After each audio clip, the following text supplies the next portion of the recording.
Los temas de salud son tan amplios y además tendríamos que estar involucrados, conscientes de lo que implica para nosotros, para nuestro entorno, que es importante tocarlos en todas las ramas en las que se practica. Vamos a seguir hablando de este tema porque en nuestro país, concretamente en los últimos años, han aumentado desafortunadamente los casos de cáncer, pero cáncer bucal, sobre todo en jóvenes varones. Para hablar concretamente de este tema, le damos la bienvenida y agradecemos que esté con nosotros la doctora Carla Ramírez. Ella es coordinadora académica de la División de Estudios de Posgrado e Investigación de la Universidad Nacional Autónoma de México. Doctora, gracias y bienvenida. ¿Cómo está? Bienvenida, Carla. Bueno, hemos visto los avances y agradecemos de la tecnología y de la medicina increíbles que le pueden mejorar la calidad de vida, en este caso a un niño. Pero cuando hablamos concretamente del cáncer bucal, pero que se ha hecho más incidente en varones y jóvenes, ¿por qué sucede? ¿Cuál es la razón de que en el sexo masculino y jóvenes se presente este padecimiento? ¿Y cuáles son las características del cáncer bucal? Sí, efectivamente, en los últimos años ha habido un cambio en los paradigmas de presentación del cáncer bucal. Antes se presentaba más en hombres entre 50 y 60 años, quinta, sexta, séptima décadas de vida. Esto tenía que ver con una acumulación de daño en los genes y además del consumo de tabaquismo y alcoholismo. Pero en los últimos años se ha visto justo esto, que los jóvenes han presentado más casos y no necesariamente estar asociados a tabaquismo o alcoholismo. Tendrían que haber iniciado, no sé, a los 16 años a tomar o a fumar para que pudieran asociarse a este factor de riesgo. Entonces, se han tratado de estudiar, dilucidar qué otras cosas pueden estar enfocadas a su predisposición, y la predisposición genética juega un papel importante, además de la infección del virus papiloma humano. Hasta la fecha hay hasta 100 tipos de especies de virus papiloma humano, en específico el 16 y el 18 son los más carcinogénicos y que se pueden presentar asociados al cáncer de orofaringe y al cáncer de lengua. Doctora, ¿y por qué genéticamente afecta más a los hombres que a las mujeres? Esto se ha visto, siempre en asociación con el riesgo del hábito tabáquico. El hábito tabáquico hace que algunos genes, como P53, en fin, que son guardianes del genoma y lo que hacen es arreglar, digamos, todos los daños que hay en el DNA. Estos hábitos se ven más en hombres que en mujeres porque socialmente es más bien visto que estos hábitos se lleven. Entonces, por eso siempre se había asociado más a hombres que a mujeres. Doctora, a ver, cuando escuchamos la palabra cáncer, inmediatamente es el terror más grande, ¿no? Es una enfermedad muy complicada de tratar, etcétera, pero cuando hablamos de la boca y todos los componentes que tiene, o sea, podemos hablar, y usted dígame, porque para nosotros es de alguna manera desconocido, se puede presentar cáncer en las encías, en la lengua, en la garganta. O sea, ¿cuáles son las partes propensas a tener cáncer bucal y cuáles son las más comunes? Son vastos los tejidos que se encuentran en la cavidad bucal, o sea, puede ser desde glándula salival, las mucosas bucales, el tejido linfoide, pero el más frecuente, nos dice la OMS, hasta el 90% de los casos es en las mucosas, específicamente en lengua y piso de boca. En jóvenes, de hecho, es en la parte posterior de la lengua. ¿Piso de la boca es como las encías abajo de la lengua? Es abajo justo de la lengua, es piso de boca. Y ahora, ¿cómo se dan cuenta? ¿Cómo lo pueden detectar? ¿Cuáles son los primeros síntomas?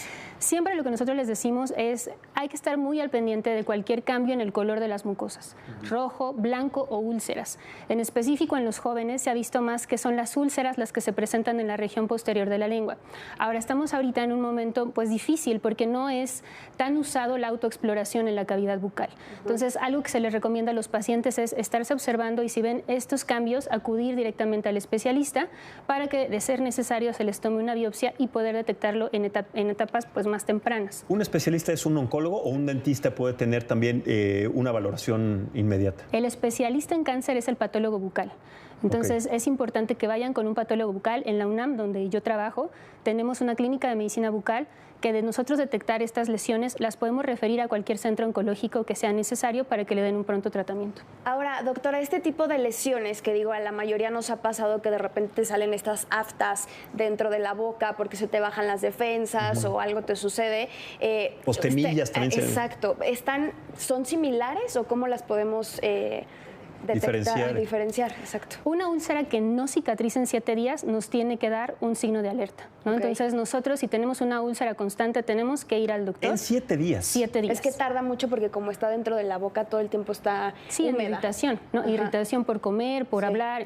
¿En cuánto tiempo se tiene normalmente que curar una herida de la boca? 3 a 7 días. 3 a 7 días, pero más de 7 días, ¿no? Más de 7 días, ¿no? Si yo veo que algo ya llevo una semana, 2 semanas, 3 semanas y no desaparece y empieza a doler o me empieza a dificultar el comer, en fin, tengo que acudir al especialista. Ahora, esta pregunta, como en cualquier tipo de cáncer, ¿qué incidencia de mortalidad tiene? Y sobre todo, cuando se detecta a tiempo, qué posibilidad de recuperación y en cuánto tiempo, con qué tratamiento se puede llevar a cabo? Es una muy buena pregunta porque lamentablemente, como hay muy poco conocimiento de la autoexploración, el diagnóstico se hace en etapas muy avanzadas. Entonces, el grado de supervivencia puede ser del 20 al 30%. ¿Por qué? Porque los carcinomas ya están en una etapa muy avanzada. Entonces, el diagnóstico temprano salva vidas.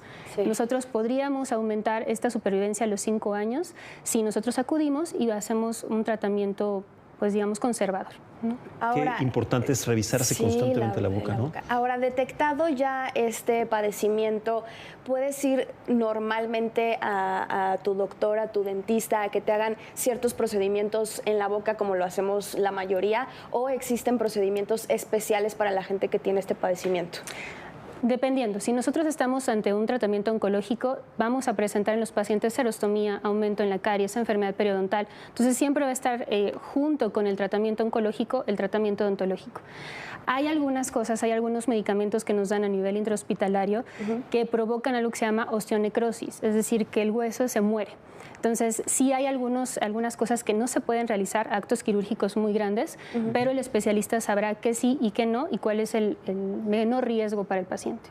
Ahora, parte de los procedimientos que se tienen que tener para tratar un cáncer bucal, por ejemplo, cáncer de piso de boca o de lengua, es una cirugía para extirpar el cáncer, para cortar un pedazo del órgano. ¿Cómo es que se lleva a cabo un procedimiento, una cirugía en estos casos cuando el cáncer ya está un poco avanzado? Primero, para el diagnóstico es una biopsia incisional, es la toma de un pequeño pedacito del tejido para poder saber si es o no cáncer. Una vez que es así, vamos a un centro oncológico donde lamentablemente la cirugía es cruenta, o sea, se tienen que ampliar los bordes, entonces si está en lengua, a lo mejor les van a tener que quitar una gran proporción de la lengua, identificar, por ejemplo, los ganglios linfáticos, porque la metástasis primero se va hacia la cadena cervical y ganglionar, entonces se verificará si también tienen que quitar los ganglios linfáticos, en fin, sí son cirugías bastante agresivas. Claro, para que no se extienda, ¿no? Sobre todo porque imagínate, la lengua con las encías, con la garganta, está prácticamente todo conectado y es muy fácil que se extienda. Así es. Rápidamente, para cerrar, ¿qué porcentaje de incidencia tenemos en nuestro país concretamente con cáncer bucal, doctor? Eso es algo que todavía no se conoce. Nosotros tenemos un registro nacional de cáncer en la UNAM que tiene desde el 2015 a la fecha, lamentablemente por pandemia, mucho se dejó de registrar.